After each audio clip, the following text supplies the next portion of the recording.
Episod kali ni, kami nak bawa korang 3 tempat yang korang boleh spend dengan hanya bawah RM50 sahaja di Kuala Lumpur. So, jom kita check it out. Apa yang korang boleh buat dekat tempat-tempat ni? Hello guys, welcome back to Landscation. So, bersama saya Faris Daniel. Saya Irfan Fikri. So, hari ni kita orang berada di location pertama, which is Pasar Seni. So, jom kita lihat apa yang ada dekat Pasar Seni. Kita orang mulakan perjalanan daripada LRT KL Sentral hingga ke LRT Pasar Seni. Kalau pergi naik kereta, memang jam lah. Inilah Pasar Seni, antara spot dating yang ramai orang pergi untuk jalan-jalan dengan pasangan diorang.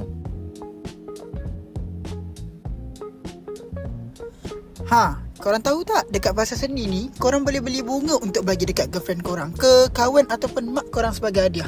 Macam bunga ni, cantik kan? Korang tahu tak, Pasar Seni ni dah wujud tahun 1888 lagi dan merupakan sebuah pasar basah dulu. Tapi sekarang dah jadi pusat seni dan budaya dengan pelbagai mural dan karya kreatif. Korang nak tahu tak, dekat Pasar Seni ni selalu ada event-event menarik setiap minggu. Macam event ni, The Little Vial. Best kan? Korang dah puas jalan-jalan dekat Pasar Seni ni, jom kita ke location seterusnya. Okay. 1, 2, 3. Nampak tak? Kita orang boleh buat macam tu. So, sekarang ni kita orang dekat destinasi yang kedua, which is Monster A Garden. So, jom kita check it out apa yang ada dalam kedai ni. Nak ke kedai ni, korang kena panjat tangga sikit lah. Bila time weekend, memang ramai lah nak datang kafe ni. So, korang kena tunggu kejap lah untuk tunggu turn korang. Sebelum korang duduk, korang kena beli dulu tau air kat dalam kedai ni. Korang tengok ni, comel kan kucing-kucing ni semua. Korang boleh bagi makan, lepas tu korang boleh belai-belai and macam-macam lagi. Tapi jangan angkat.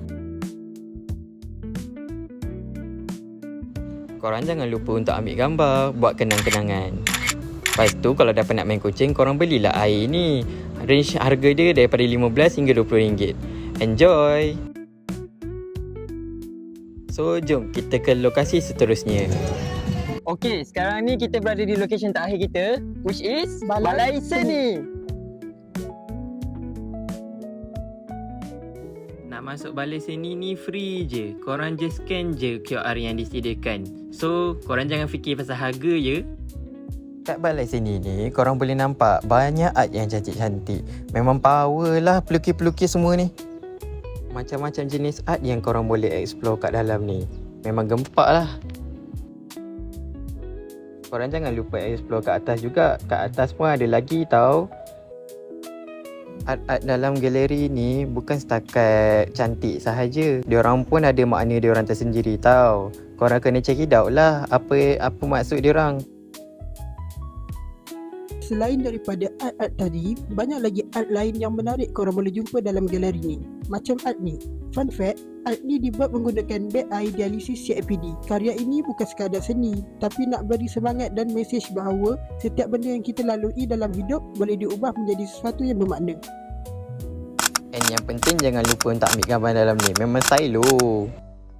So, itu ketiga-tiga tempat yang kita orang telah tunjukkan kat korang.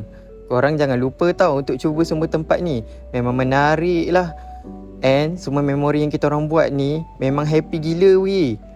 Siapa tak suka kan kalau keluar dengan kawan-kawan dekat tempat menarik macam ni.